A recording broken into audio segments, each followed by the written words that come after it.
این بال این سمت لطفاً برید طرفتر برید طرفتر باشه هیچی از جلوی پرتون رژه نمیره لطفاً نفرات جلوی پرتون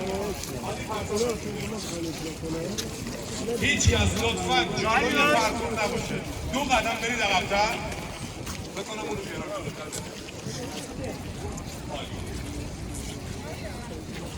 محمد باباجی هادی دارم صحبت میکنم فلان یه دفعه توضیح بدم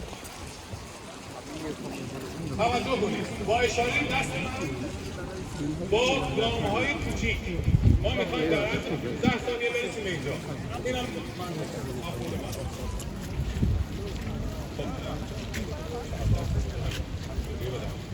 محمد برو پشت وایسا ترابه‌دارتان ببر یک بار دیگه توضیح میدم دوستان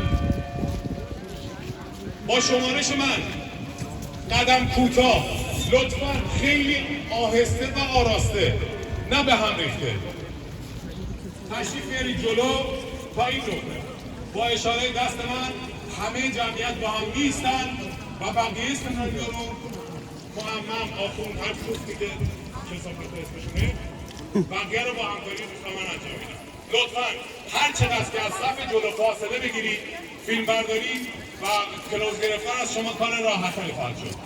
دمتون گرم چند ثانیه دیگه استارت می‌کنیم با اون دوستانی که روی بار قرار گرفتن نمی‌افتن نه توی فیلم نه توی حرکت برید صف پشتی